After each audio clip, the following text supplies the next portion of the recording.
Ada dua jenis orang di dunia ini.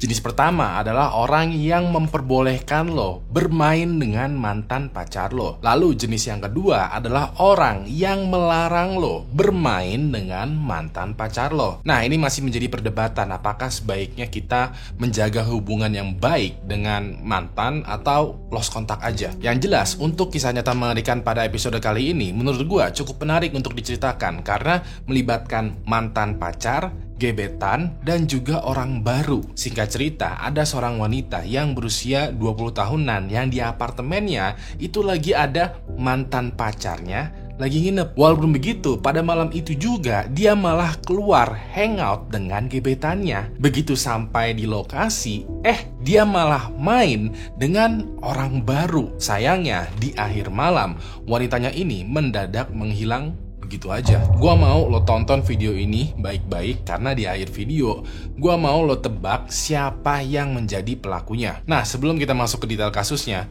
hai semua, nama gue Ewing dan jangan lupa untuk subscribe karena gua bakalan upload 2 video kisah nyata mengerikan setiap minggunya dan juga nyalain notifikasinya supaya tidak ketinggalan. Lalu sebarkan video ini ke semua teman-teman lo yang sekiranya suka video-video horor. Kalau udah siap, langsung aja kita mulai kisah nyata mengerikan untuk episode kali ini.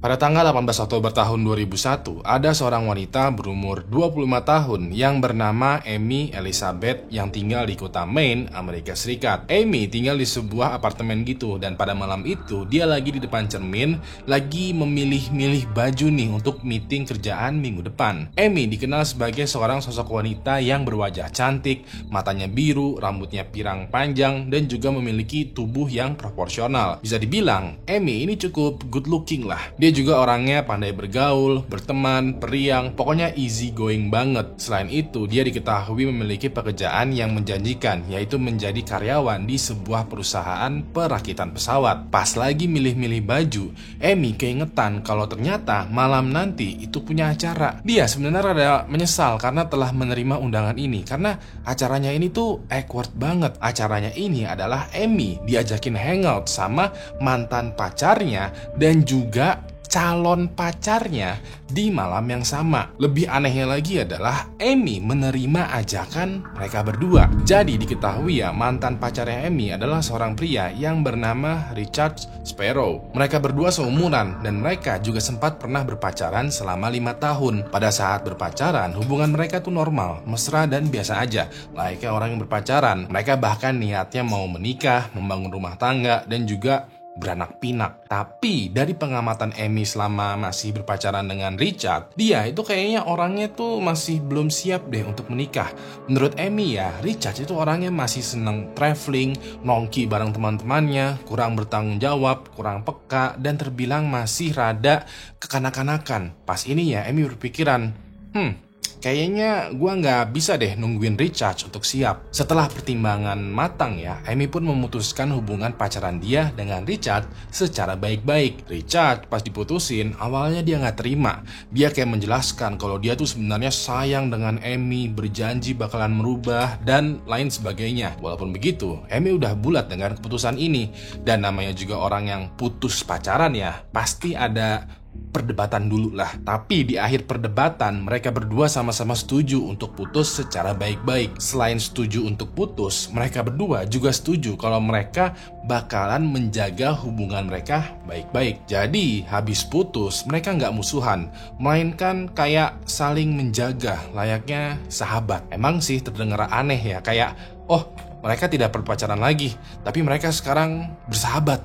Cuman ya begitulah kenyataannya. Beberapa orang di dunia ini setelah lulus jadi pacar itu malah upgrade jadi sahabat. Semenjak putus, Amy dan Richard itu sibuk tuh dengan kehidupannya masing-masing. Nah, Amy waktu itu memutuskan untuk traveling sendirian ke pantai yang ada di Florida, Amerika Serikat untuk healing. Pada saat solo traveling healing liburan ini, dia kenalan dengan seorang pria tampan yang usianya 4 tahun lebih muda dari Amy. Pria tampan ini bernama Eric Rubright. Pada saat mereka berkenalan dan ngobrol-ngobrol, Eric menunjukkan kode yang begitu jelas kalau dia tuh tertarik dengan Amy. Selama lagi di Florida juga, Eric beberapa kali ngajakin Amy itu jalan-jalan pakai motor keliling kota Florida. Bisa dibilang Eric ini PDKT banget lah kepada Amy. Di lain sisi, Amy sebenarnya notice dengan Eric yang PDKT. Bahkan Eric itu udah nembak Amy. Tapi Amy kayak menolak perasaannya Eric. Menurut Amy, dia menolak bukan karena dia nggak suka atau nggak tertarik dengan Eric. Menurut dia, kayaknya masih terlalu cepat deh kalau gue berpacaran. Gue baru putus beberapa minggu kemarin loh. Gue masih mau menikmati waktu-waktu single gue. Eric pun paham dengan keputusan Amy dan ya udah deh, mereka berteman baik dulu aja. Walaupun begitu, tetap aja ya, namanya juga cowok. Eric ini sesekali PDKT, tapi juga sesekali bertingkah seperti teman baik. Nah, pada malam nanti, Amy punya janji nih untuk hangout dengan mantan pacarnya, Richard, dan juga calon pacarnya, Eric. Amy waktu itu bilang ke Richard dan Eric kayak, ya udah, kita semua kumpul aja di apartemen gua. Bagaikan memancing di air keruh ya. Begitu Richard dan Eric tiba di apartemennya Amy, ini suasananya aneh banget nih. Kayak, loh kok ada mantan lo di sini? Terus yang satunya kayak, lo siapa? Lo orang baru ya? Amy lalu menjelaskan kepada Eric kalau Richard adalah mantan pacar gua dan kita udah gak ada hubungan apapun, udah gak ada rasa lagi. Pokoknya kita berteman baik lah, layaknya sahabat. Amy lalu juga menjelaskan ke Richard kalau Eric ini adalah sekarang gebetan gua yang ketemu pas lagi traveling kemarin dan dia emang rada rasa ke gua sih, tapi kayaknya terlalu cepet deh untuk berpacaran. Richard dan Eric dua-duanya kayak sinis gitulah. Mereka berdua kayak, lu siapa sih, Nying? Ngapain sih lo di sini? Ganggu aja. Lebih awkwardnya lagi adalah Eric ini kan datang dari luar kota dan dia tuh nggak punya tempat untuk bermalam, untuk nginep. Nah, Eric rencananya emang pengen numpang tidur tuh di apartemennya Amy. Amy sebenarnya rada nggak setuju ya dengan keinginannya Eric yang mau nginep karena Amy udah ngebaca nih kalau Eric nginep itu ya namanya juga cowok ya pastinya bakalan ngajakin prot-prot lah. Walaupun begitu, Eric bilang, enggak kok, gue nggak akan modus. Gue cuman beneran pengen nginep aja di apartemen lo. Karena Eric janji nggak bakalan modus, yaudah deh, Amy memperbolehkan Eric untuk nginep di apartemennya. Mendengar hal ini, Richard itu kayak nggak setuju. Kayak, cuy, lo orang baru nih ya, terus lo datang ke sini jauh-jauh, malah minta nginep. Karena masih nggak percaya juga dengan deal-dealan mereka, Richard pun jadinya ikutan nginep di apartemennya Amy. Alasannya dia adalah ya dia pengen menjaga Amy supaya dia beneran nggak diapa-apain oleh Eric. Karena ada dua cowok nih yang pengen nginep di apartemennya Amy, lagi-lagi dia ngebuat keputusan yang aneh. Pas ini ya, Amy memutuskan kalau Richard, sang mantan, nanti malam tidurnya di sofa aja ya. Lalu Eric, sang gebetan, nanti malam tidurnya di kamar tamu. Sedangkan Amy bakalan tidur di kamarnya sendiri. Jadinya nggak ada yang tidur bareng nih. Selama sehari dan 2 hari ke depan, dinamika sosial atau mood di apartemennya Amy rada-rada aneh karena ya ada mantan pacarnya dan juga calon pacarnya di apartemennya. Richard kayak overprotective kepada Amy secara dia adalah mantan pacar dan juga sahabatnya Amy yang udah berjanji bakalan menjaga dia. Eric pun mau PDKT juga awkward karena ya tiap gerak atau gerik itu selalu diperhatikan banget tuh oleh Richard. Mana gue udah datang lagi jauh-jauh dari Florida pula. Nah, untuk meredakan situasi, pada hari ketiga, Amy mengajak Eric jalan-jalan ke museum yang ada di tengah kota Maine, Amerika Serikat. Pada saat jalan ke museum, moodnya Eric menjadi membaik karena gak ada nih mantan lo yang ikut-ikut. Sementara itu, sang mantan, Richard ya, diketahui pas mereka berdua lagi jalan, itu juga pergi aja karena ya ngapain gua ngikut dan ngapain juga gua stay sendirian di apartemennya Amy. Setelah jalan-jalan di museum, Amy dan Eric itu mampir tuh ke sebuah bar yang ada tempat untuk bermain biliar. Tempatnya ini bernama Portland Bar and Pool. Pas sampai di sana, moodnya Eric rada menurun lagi karena ternyata Eric nggak begitu suka dengan tempat-tempat keramaian seperti bar ini. Walaupun begitu, Amy malah ngajakin Eric untuk bermain biliar bareng. Kayak, ayo, lu kaku banget, lu tegang banget lu di sini. Ayolah main biliar bareng gue. Dikarenakan Eric nggak mau,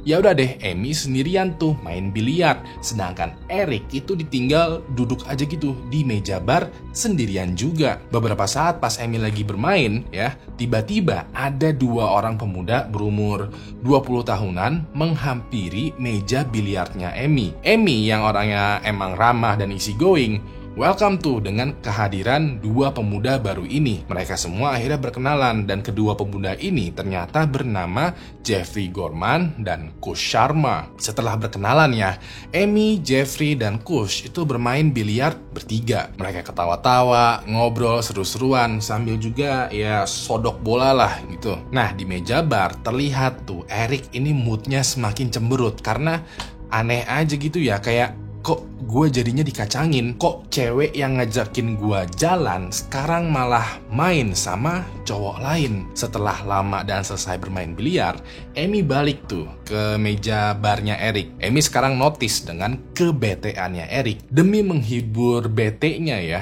Amy mengajak Eric untuk jalan lagi yuk ke tempat lain. Eric moodnya itu mulai sedikit naik lagi karena yes, akhirnya gue bisa berduaan lagi nih dengan Amy. Tapi begitu sampai di tempat selanjutnya, Eric moodnya kembali jatuh. Ternyata tempat yang sekarang mereka datangi adalah sebuah tempat clubbing paling hits gitu di kota Maine, Amerika Serikat. Tempatnya ini bernama The Pavilion. Begitu sampai clubbing ya, mereka minum-minum dulu tuh. Setelah itu, Amy ngajakin Eric untuk joget di dance floor. Eric gak mau joget karena ini bukan tempat gue lah. Yang gue pengenin tuh berduaan sama lo, bukan pergi atau hangout di tempat yang kayak gini. Dikarenakan Eric dari tadi bete melulu ya, cemberut terus nih ya. Ya udah deh, Amy kayak yaudah terserah lo lah. Gue mendingan joget ke dance floor sendirian aja, joget bareng sama banyak orang nih. Amy lagi-lagi meninggalkan Eric sendirian di meja. Besok harinya, pada pagi hari tanggal 21 Oktober tahun 2001, ibunya Amy yang bernama Dian itu menelpon Amy berkali-kali. Di malam sebelumnya, sekitaran jam 10 malam, Dian sebenarnya diajak jalan juga sama Amy untuk ketemuan di pavilion, minum-minum bareng nih sama teman aku yang namanya Eric. Walaupun begitu, Dian menolak karena ya dia udah capek mau tidur aja. Pas pagi harinya, Dian merasa khawatir karena Amy selalu ngabarin kalau dia mau pergi sama siapa, terus juga kemana, dan pulangnya jam berapa, pokoknya selalu kabarin lah. Tapi pagi ini, Dian belum mendapatkan kabar dari Amy. Namanya juga insting ibu ya, pagi itu dia berkali-kali tuh nelpon handphonenya Amy dan juga apartemennya Amy meminta kabar. Dian khawatir kalau Amy kemarin malam tuh terlalu mabok, pulangnya gimana, pokoknya khawatir lah, takut anaknya kenapa-napa. Karena teleponnya juga masih belum dijawab, Dian akhirnya menelepon mantan suaminya atau ayahnya Amy yang kita sebut saja sebagai Fulan. Kebetulan tempat tinggalnya Fulan dengan apartemennya Amy itu jaraknya dekat. Fulan juga sering mampir tuh ke apartemennya Amy. Dalam teleponnya, Dian waktu itu nanya, "Kamu tahu nggak kabarnya Amy? Ini kok tumben aja dia belum ngabarin aku sejak tadi malam." Fulan menjawab, "Aku juga belum dapat kabar dari Amy sejak kemarin malam juga." Dian pun menyudahi obrolan dan memutuskan untuk menelpon tempat kerjanya Amy. Harapannya adalah Amy tuh nggak ngasih kabar karena ya dia habis dugem, dia langsung masuk kerja dan langsung sibuk. Sayangnya tempat kerjanya Amy bilang juga kalau Amy hari itu belum masuk dan belum ada kabar juga. Dian ini semakin panik, khawatir dan punya perasaan gak enak nih karena tumben banget ini anak itu menghilang tanpa ada kabar sama sekali. Akhirnya besok harinya pada tanggal 22 Oktober tahun 2001, Amy masih gak ada kabar juga walau keluarga dan kerabat udah berusaha mencari keberadaannya. Dirasa Amy telah menghilang secara misterius, Dian dan Fulan melaporkan Amy ke polisi. Nah, gua mau lo perhatikan baik-baik investigasi pada kasus ini karena walaupun petunjuk dari kasus ini cukup banyak, ini agak sedikit aneh nih kalau lo notice.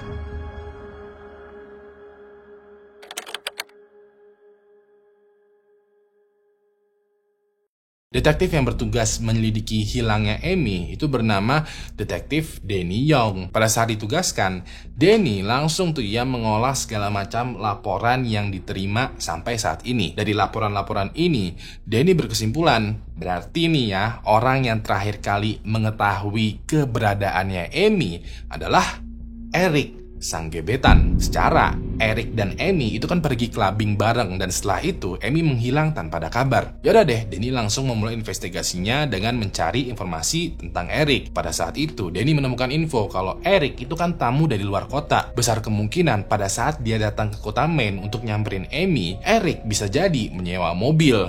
Dan bener banget, begitu Danny memeriksa jasa penyewaan mobil ya, muncul tuh namanya Eric. Kebetulan juga mobil yang disewa Eric itu ternyata dilengkapin dengan GPS. Jadinya bisa ke-tracking tuh lokasi mobilnya dan juga lokasinya Eric. Pas dilihat lagi, ternyata mobilnya yang disewa Eric itu lagi terparkir di Portland Bar and Pool. Ya udah deh, detektif Danny itu OTW tuh ke Portland Bar and Pool untuk nyamperin mobilnya Eric. Begitu sampai di tempat parkir, Danny bisa melihat kalau Eric lagi tertidur di dalam mobil. Danny langsung ketok-ketok tuh kaca jendelanya supaya Eric terbangun. Begitu terbangun, Danny langsung mengeluarkan badge detektifnya dan bilang kalau dia ingin berbicara dengan Eric. Eric pun membuka pintu dan ngobrol tuh dengan Danny. Dalam obrolan ini, Danny bilang kalau dia sedang menginvestigasi kasus menghilangnya Amy. Dia juga bilang ke Eric apakah dia keberatan untuk interogasi sebentar aja di kantor polisi terdekat. Eric yang baru bangun ini dengan santainya menerima ajakannya Danny untuk ikut ke kantor polisi. Dari gerak-geriknya, detektif Danny itu kayak punya firasat kalau si Eric itu kayak udah tahu atau berekspektasi bakalan dipanggil oleh polisi. Singkat cerita, begitu sampai di kantor polisi, Danny langsung menginterogasi Eric. Danny bertanya, apakah kamu paham kenapa kamu dipanggil polisi? Eric menjawab, yes, aku paham. Amy mendadak menghilang kan? Danny bertanya lagi, kamu tahu dari mana? Eric bercerita kalau selama sehari 2 hari terakhir, dia tuh kayak ngelihat pamflet atau selembaran gitu yang disebarkan oleh orang-orang. Pamfletnya ini mengenai Amy yang menghilang tanpa kabar. Eric tadinya ingin segera ke kantor polisi, ingin memberikan keterangan tentang dirinya secara langsung. Tapi dikarenakan dia selama sehari terakhir, 2 hari terakhir itu tidurnya nggak nyenyak dan tidurnya di mobil, dia kayak nggak fit gitu badannya. Pegel-pegel, capek, hangover, dan ada sedikit ya nggak enak badan lah ya. Detektif Danny lalu bertanya, bisa nggak kamu ceritain momen terakhir kamu bersama Amy? Eric pun bercerita. Jadi beberapa momen sebelum Amy menghilang, Eric dengan jujur kalau dia tuh rada bete dengan Amy. Eric yang udah jauh-jauh datang dari luar kota ingin berduaan dengan Amy, sekarang lagi joget-joget di dance floor bareng dengan banyak orang. Eric yang gak begitu suka dengan tempat clubbing ya, jadinya ya udah duduk sendirian aja, bengong sambil minum bir. Pas lagi nungguin Amy joget, sekitaran jam 00.45 malam, Eric bangun dari mejanya dan berjalan menuju toilet untuk pipis. Sayangnya, antrian di toilet ini cukup panjang. Jadinya Eric berdiri dulu nih, ngantri untuk menggunakan toilet. 15 menit kemudian, sekitaran jam 1 malaman lah ya. Begitu Eric udah selesai di toilet ya, dia kembali duduk tuh di mejanya. Dia melihat tuh ke arah dance floor, mencari keberadaannya Amy. Tapi pas ini, Amy udah sama sekali tidak terlihat. Eric coba perhatikan lagi nih. Bahkan juga sekarang dia turun ke dance floor untuk mencari keberadaannya Amy. Tapi Amy masih juga tidak ditemukan. Eric akhirnya keluar dari tempat clubbing dan berjalan menuju ke parkiran. Tapi masih nggak kelihatan juga penampakannya Amy. Eric pun keliling tuh ya, sempat keliling di luar tempat clubbing untuk mencari keberadaannya Amy. Tapi lagi-lagi Amy masih nggak kelihatan juga. Dari sini Eric berpikiran, mungkin Amy udah pulang duluan sendirian pas gua lagi ngantri di toilet. Yaudah deh, Eric pun pergi lagi ke tempat parkir, masuk ke mobilnya, dan OTW menuju ke apartemennya Amy. Pas lagi OTW ke apartemennya Amy, Eric sempat mampir dulu tuh ke pom bensin untuk ngisi bensin mobil sewaannya. Begitu sampai di apartemennya Amy, ekspektasinya Eric adalah Amy sudah tertidur di kamarnya. Tapi ekspektasinya ini itu dipatahkan karena ternyata apartemennya Amy ini sekarang kosong, gak ada orang sama sekali. Eric jadinya khawatir karena kok ini cewek belum pulang juga.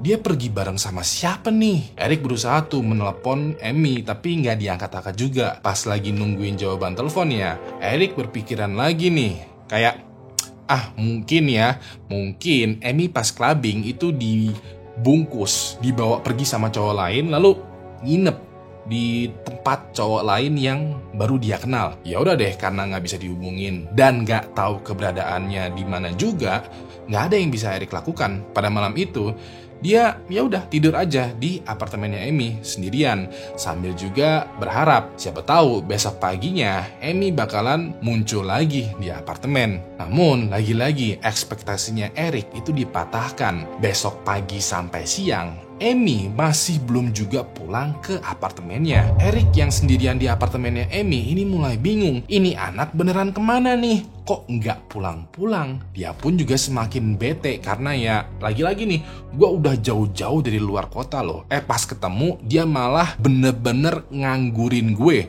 Bahkan ditinggal pergi begitu aja tanpa kabar pas lagi clubbing. Eric yang kesal itu kayak menulis semacam pesan gitu ya di kertas untuk Amy. Kertasnya ini dia tinggalkan gitu di meja yang ada di apartemennya Amy. Setelah puas mengungkapkan kekesalan di secari kertas, Eric keluar dari apartemennya dan keliling kota Maine sendirian menggunakan mobil sewaannya. Pas lagi berhenti atau beristirahat di salah satu tempat, Eric melihat ada pamflet yang bilang kalau Amy telah menghilang. Pas ini Eric langsung deg-degan.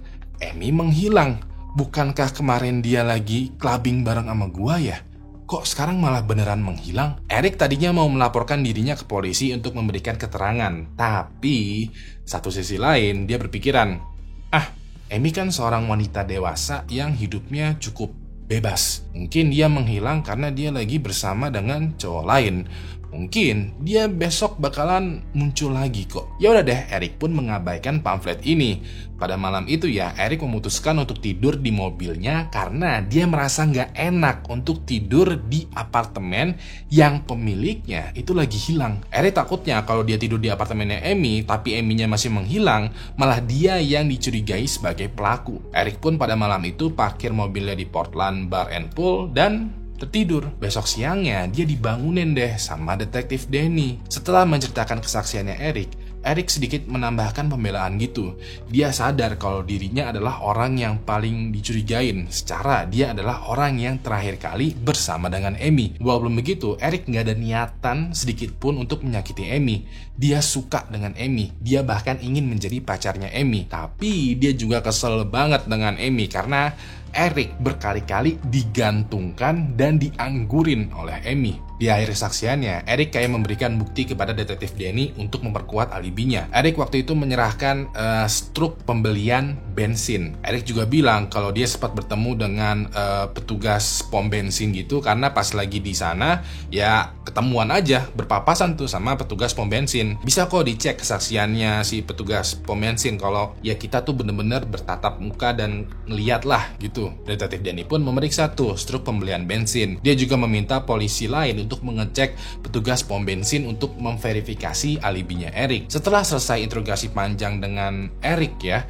ada polisi lain yang nyamperin detektif Danny. Polisi ini bilang kalau di ruang tunggu udah ada beberapa orang lain yang mengaku sedang bersama dengan Amy di malam dia menghilang. Tanpa pikir lama ya, Danny pun langsung masuk ke ruang tunggu dan di hadapannya kini ada 3 orang pemuda. 3 orang pemuda ini adalah Jeffrey Gorman, Kush Sharma, dan 1 orang pemuda yang seumuran yang kita sebut saja sebagai Fulano. Detektif Danny lalu mengatur investigasi untuk 3 orang pemuda ini supaya mereka tuh bisa diinterogasi secara terpisah. Hasil dari interogasinya Jeffrey, Kush, dan Fulano kurang lebihnya sama atau mirip lah ya. Jadi Jeffrey dan Kush pada malam itu lagi hangout bermain biliar di Portland Bar and Pool. Pas lagi asik main berdua, mereka melihat Amy lagi main sendirian. Yaudah deh, Jeffrey dan Kush samperin Amy.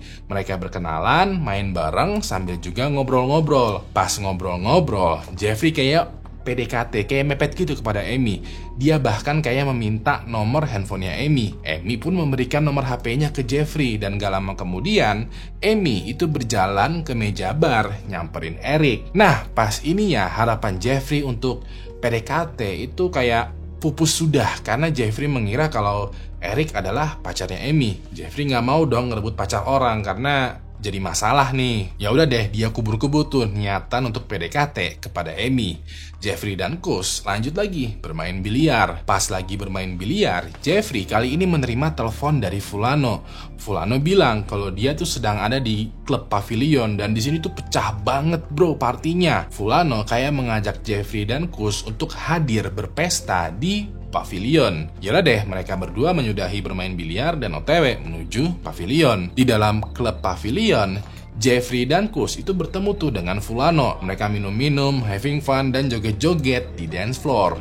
Nah, pas lagi joget di dance floor, secara kebetulan aja Jeffrey dan Kus itu berpapasan lagi dengan Amy. Mereka semua kayak, lo lagi, kok kita ketemu lagi? Kebetulan banget nih, bla bla bla bla. Ya udah deh, sekarang jadinya Jeffrey, Kus dan Fulano itu joget bareng dengan Amy di dance floor. Ketika mereka semua lagi asik-asik joget ya, Jeffrey kayak mengajak Amy untuk pergi ke tempat lain. Jeffrey yang tadinya berpikiran, oh mungkin si Eric itu nggak cuma temen doang gitu kali ya, bisa kali lah gue PDKT, dan akhirnya dia kayak ngajak lagi nih, mepet lagi kepada Amy. Jeffrey bilang ke Amy kalau dia dan Kus habis ini ingin merayakan ulang tahunnya Fulano di apartemennya yang ada di dekat Pavilion Club. Awalnya Amy nggak mau, tapi pas melihat ke arah meja dan ternyata di sana udah tidak terlihat kehadirannya Eric, Amy jadinya mau aja.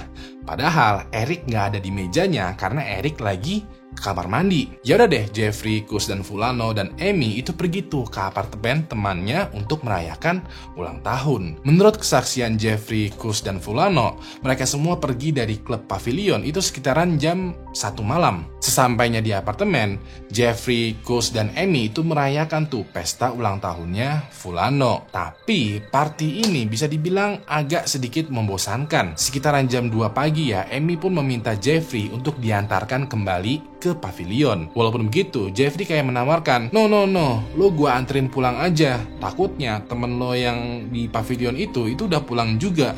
Mendingan gua anterin lo langsung ke apartemen lo aja. Amy lalu menjawab kalau Eric itu pasti nungguin Amy karena dompetnya Amy itu masih ada di dalam mobilnya Eric. Jadinya nggak mungkin Eric pulang duluan. Lagi pula ya, jarak antara pavilion dengan apartemennya Amy itu cukup dekat kok. Jadi nggak bakal masalah lah. Yaudah deh, dikarenakan Amy bersikeras untuk dianterin balik lagi ke pavilion, Jeffrey nurut aja. Sekitaran jam 2:30 pagi tuh ya, mereka berdua sampai lagi di pavilion. Pas itu Jeffrey ngedrop Amy dan sama-sama say goodbye. Nah, pas inilah terakhir kali Jeffrey bertemu dengan Amy. Lalu sekitaran jam 3:15 pagi, Jeffrey udah balik lagi nih ke apartemennya Fulano. Selesai mendengar kesaksian dari Jeffrey, Kus, dan Fulano, detektif Danny itu merasa di posisi yang menarik nih ya. Menurut kesaksian Eric, dia adalah orang terakhir yang melihat Amy. Tapi menurut kesaksian Jeffrey, dia adalah orang yang terakhir kali melihat Amy. Selain itu juga, Amy ini masih menghilang loh. Masih belum diketahui keberadaannya di mana atau juga kejelasannya. Bisa jadi sebenarnya ini nggak ada kasus. Bisa jadi Amy beneran nginep di rumah orang lain dan belum pulang aja. Dan kalaupun misalnya Amy meninggal, jenazahnya kemana? Bisa dibilang, Danny ini rada bingung. Ini tuh kasus orang hilang, pembunuhan, atau bahkan gak ada kasus sama sekali. Supaya investigasinya bisa progres ya, detektif Danny memutuskan untuk memeriksa apartemennya Amy. Di sana dia menemukan beberapa petunjuk yang cukup menarik nih. Jadi menurut kesaksiannya Eric tadi, dia kan katanya meninggalkan pesan gitulah ya, yang tertulis dan dia letakkan di meja apartemennya Amy. Pas Danny cek, ternyata emang bener tuh kesaksiannya Eric. Detektif Danny baca nih pesan yang ditulis Eric untuk Amy, dan ternyata isiannya itu bisa dibilang dipenuhi dengan kata-kata mutiara. Inti dari pesannya ini adalah Eric kayak memaki-maki Amy yang udah ngegantungin dan nganggurin Eric semalaman. Selain petunjuk ini, detektif Danny mendapatkan informasi dari tetangga apartemennya Amy. Kita sebut aja tetangga apartemennya Amy ini dengan sebutan Fulana. Fulana bilang kalau dia sempat melihat Eric dan Amy lagi berantem adu bacot gitu di parkiran apartemen. Kejadian berantemnya ini adalah beberapa saat sebelum mereka berangkat untuk jalan-jalan ke museum. Dalam keributan ini, Eric kayak kesal kepada kepada Amy, karena kok di apartemen lo itu ada mantan lo sih, si Richard, katanya udah putus, kok dia ikut campur sih, bla bla bla bla. Selain itu juga Eric kayak bete gitu karena gara-gara Richard ya, dia jadi nggak bisa prot-prot dengan Amy. Berantem ini pun cukup heboh sampai-sampai kedengaran tuh sama Fulana. Selain kesaksian dari Fulana, detektif Danny juga menemukan diari yang ditulis oleh Amy. Isi diarinya ini adalah ya tentang kehidupannya Amy ya. Tapi ada nih satu nama yang selalu aja ditulis atau disebut-sebut oleh Amy di dalam diarinya. Satu nama orang ini adalah Richard, mantan pacarnya Amy. Berdasarkan diarinya ya, sebenarnya Amy itu masih punya sedikit hati kepada Richard. Tapi Amy kayak menyayangkan Richard yang masih kekanak-kanakan. Kayak, aduh andai ya kalau si Richard itu dewasa sedikit, mungkin sekarang kita sudah menikah dan berkeluarga. Dirasa cukup menarik ya, detektif Danny akhirnya meminta Richard untuk datang ke kantor polisi untuk membuat kesaksian. Begitu tiba di kantor polisi, Richard kali ini diinterogasi oleh Danny. Dalam interogasinya, Richard bersaksi kalau dia tuh terakhir kali ketemu dengan Amy ya pas Amy dan Eric itu belum pergi. Begitu Amy dan Eric pergi, Richard juga pergi tuh dari apartemennya Amy. Untuk beberapa hari selanjutnya, dia beraktivitas seperti biasa. Dia bahkan sempat hangout dengan teman-temannya. Lokasi hangoutnya kebetulan cukup jauh dari apartemen dan semua tempat yang terakhir kali dikunjungin oleh Amy. Jadinya kecil kemungkinan kalau dia terlibat. Pas ini ya detektif Danny mulai pusing nih karena nggak ada petunjuk lagi yang bisa digali. Kesaksian dan alibinya Eric tuh ya, yang pertama itu udah terbukti kalau dia petugas pom bensinnya tuh beneran melihat Eric, sempat bertemu dengan Eric. Kesaksian dan alibinya Jeffrey juga terbukti valid karena Kus dan Fulano membenarkan semuanya, bahkan cukup detail dengan jenjang waktunya. Kesaksian dan alibinya Richard juga terbukti valid karena teman-temannya dan keluarganya membenarkan semua kalau dia tuh nggak ada di sekitaran apartemennya Amy dan juga lokasi atau tempat-tempat yang didatangin oleh Amy. Dikarenakan tidak ada petunjuk lagi, investigasinya pun menjadi tertahan. Lalu pada tanggal 6 Desember tahun 2001, sekitaran 6 minggu setelah Amy menghilang, pihak kepolisian mengadakan rapat khusus. Sepengalaman polisi ya, kalau orang sudah menghilang selama 6 minggu, biasanya mereka bakalan ditemukan tapi dalam keadaan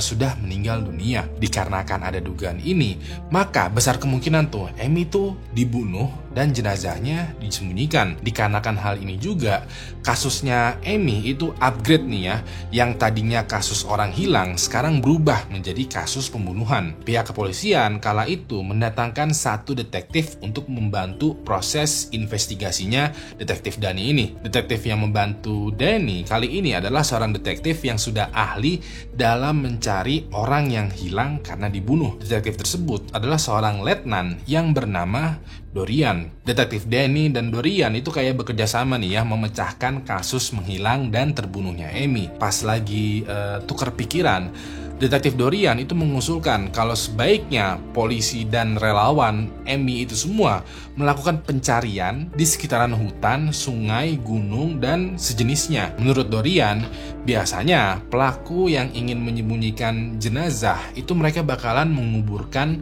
korbannya di tempat alam yang terbuka. Ya udah deh, 3 hari kemudian pada tanggal 6 Desember tahun 2001, sekitaran 100 orang personil polisi, belasan anjing pelacak, helikopter, dan puluhan relawan itu turun ke jalan, bukit pendakian, gunung sekitaran, dan alam terbuka lainnya untuk mencari keberadaannya Amy. Mereka semua mencari tuh dari bahu ke bahu, menyisir alam terbuka ini, mencari tanda-tanda yang mencurigakan. Sampai ada nih satu regu tim pencari yang melihat tanah yang sekiranya tuh kayak bekas digali. Satu tim regu ini lalu mendatangkan anjing pelacak, dan begitu ditempatkan, anjing pelacaknya itu menggonggong. Mereka semua lalu menggali tanah ini, dan bener banget, di dalam tanah ini ditemukan jenazahnya Amy yang sudah membusuk. Dari pengamatan sekilas aja, polisi sudah bisa memastikan kalau Amy itu dibunuh dan dikubur di tanah kosong oleh pelaku. Di tengkorak kepalanya Amy terdapat lubang yang jelas-jelas kalau lubang ini itu adalah lubang bekas tembakan pistol. Jenazahnya Amy langsung diamankan untuk proses otopsi yang lebih mendetail. Pada saat proses otopsi masih berlangsung ya, Detektif Dorian lagi-lagi kayak memberikan saran gitu. Sarannya ini dia bilang kayak Sekarang sebaiknya kita cek toko material di kota ini. Detektif Denny nanya dong, toko material? Ada apa dengan toko material? Dorian menjawab, well, biasanya pelaku kalau ingin menguburkan korban, mereka bakalan membeli skop untuk menggali tanah. Yaudah deh, mereka kunjungin tuh satu persatu toko material yang ada di kota Maine, Amerika Serikat. Mereka coba buat daftar orang-orang yang sekiranya membeli skop sesaat atau beberapa hari setelah Amy dinyatakan menghilang. Begitu daftar nama orang ini diperiksa lagi, ketemu deh tuh satu nama orang yang menjadi pelaku dari kasus pembunuhannya Amy. Sekarang pertanyaannya adalah, lo tahu nggak siapa pelakunya?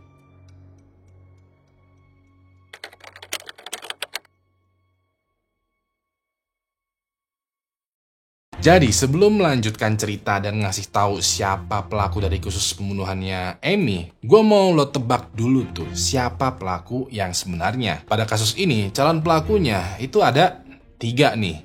Pilihan pertama adalah Richard, mantan pacarnya Amy yang pernah berpacaran dengan Amy selama 5 tahun. Mereka tiba-tiba aja putus dan upgrade menjadi sahabatan. Pilihan yang kedua adalah Eric, gebetannya Amy yang pertama kali ketemuan itu ketika liburan.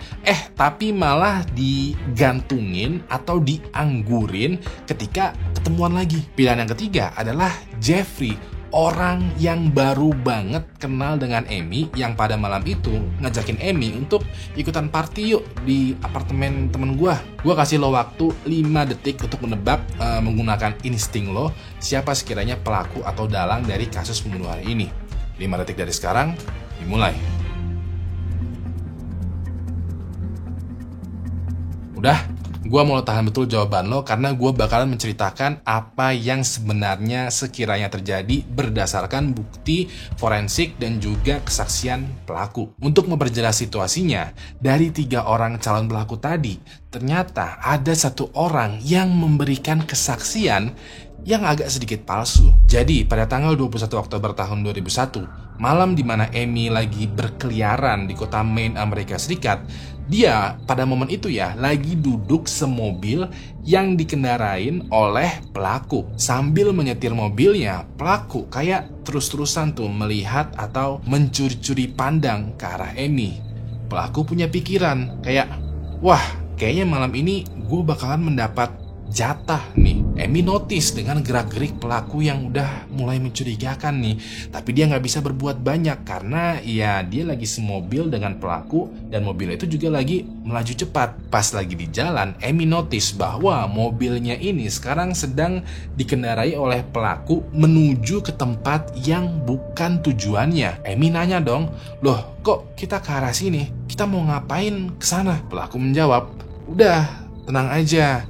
Aku lagi pengen berduaan sama kamu. Amy semakin gak enak dong feelingnya karena ini gue lagi dibawa kabur nih sama pelaku. Begitu sampai di tempat yang sepi, pelaku langsung menghentikan mobilnya. Pelaku langsung berusaha memeluk dan menggerayangi tubuhnya Amy, tapi Amy gak mau. Amy melawan dong, berusaha kabur dari situasi ini karena dia paham kalau dia nih bakalan dilecehkan. Nah, terjadi tuh pergulatan di antara pelaku dan Amy di dalam mobil. Pada saat pergulatan ini ya, pelaku yang kesal itu langsung memukul Amy persis di hidungnya. Amy kaget dong, pukulannya ini keras banget. Dia bahkan sampai kayak pusing, terdiam, kaget gitu ya, saking pukulannya tuh telak banget. Amy yang merasa sekarang dirinya berada dalam bahaya ya, langsung keluar dari mobil dan berlari menuju ke hutan yang malam itu sangat gelap. Pelaku yang melihat Amy kabur dengan santai mengeluarkan pistol dari dashboard mobil. Begitu pistolnya udah siap, pelaku langsung mengejar Amy. Gak lama kemudian, Amy tertangkap oleh pelaku. Amy langsung dipukulin lagi sampai babak belur, sampai badannya itu lemes, sampai dia bener-bener gak berdaya. Pelaku pun merobek bajunya Amy dan pada malam itu di tengah hutan yang gelap, pelaku melecehkan Amy. Setelah selesai, pelaku sadar kalau dia tuh baru aja melakukan kejahatan yang besar. Dia juga nggak bisa membiarkan Amy itu lepas begitu aja karena pelaku pada malam itu telah memukulin Amy dan juga melecehkannya. Ya udah deh, pelaku langsung mengambil pistolnya, menaruh persis di pelipisnya Amy dan Pada momen itu, Amy langsung meninggal dunia karena pelaku menembak persis di kepalanya Amy. Pelaku sadar nih ya kalau dia tuh baru aja membunuh Amy. Nah, pas ini pelaku berpikiran kalau jenazahnya Amy dibiarkan begitu aja, pasti bakalan dengan mudah ditemuin. Kalau mudah ditemuin, dia bakalan jadi mudah juga ditangkap. Pelaku lalu berniat untuk mengubur jenazahnya Amy di hutan ini ya. Tapi dia nggak bawa skop. Ya udah deh, pelaku berpikiran, untuk sementara gue bakalan menyembunyikan dulu nih jenazahnya Amy. Besok gue bakalan beli skop, lalu gue kubur. Pelaku berpikiran seperti ini karena waktunya dia itu udah kepepet nih. Semakin lama dia keluar rumah ya, semakin banyak nantinya orang yang curiga. Pelaku pun menyeret jenazahnya Amy ke semak-semak sambil juga disembunyikan. Setelah semuanya rampung ya, pelaku balik ke mobil dan OTW menuju apartemen. Begitu sampai di apartemen, pelaku itu nggak langsung tidur, tapi dia menyapa dulu tuh teman-temannya yang bernama Kus dan Fulano. Yap, bener banget. Pelaku dari kasus pembunuhannya Amy adalah Jeffrey, orang yang baru aja berkenalan dengan Amy pada malam itu. Di dalam apartemen, Jeffrey ini beraktivitas seperti biasa lagi dengan Kus dan Fulano. Dia bahkan terus-terusan memastikan kalau dua orang temannya itu melihat Jeffrey supaya bisa menjadi alibi dan juga saksi. Lalu begitu siang hari tiba, ketika Kus dan Fulano lagi tertidur, Jeffrey ini pergi ke toko material untuk membeli skop. Setelah itu, dia balik lagi ke lokasi di mana dia menyembunyikan jenazahnya Amy, menggali lubang dan mengubur jenazahnya Amy di dalam lubang. Pada tanggal 14 Desember tahun 2001, pada saat keluarga sedang melakukan upacara pemakamannya Amy, detektif Danny dan Dorian pergi tuh menuju ke rumahnya Jeffrey. Mereka menjemput Jeffrey untuk diinterogasi lebih mendalam lagi karena dia ketahuan membeli skop 1 hari atau beberapa jam setelah Amy menghilang tanpa kabar. Dalam proses interogasi, Jeffrey mengakui seluruh perbuatannya. Dia mengakui kalau dia tuh telah melecehkan, membunuh, dan mengubur jenazahnya Amy. Motif dari Jeffrey melakukan itu semua karena ya ada kesempatan aja. Atas perbuatannya, Jeffrey mendapatkan hukuman penjara selama 60 tahun.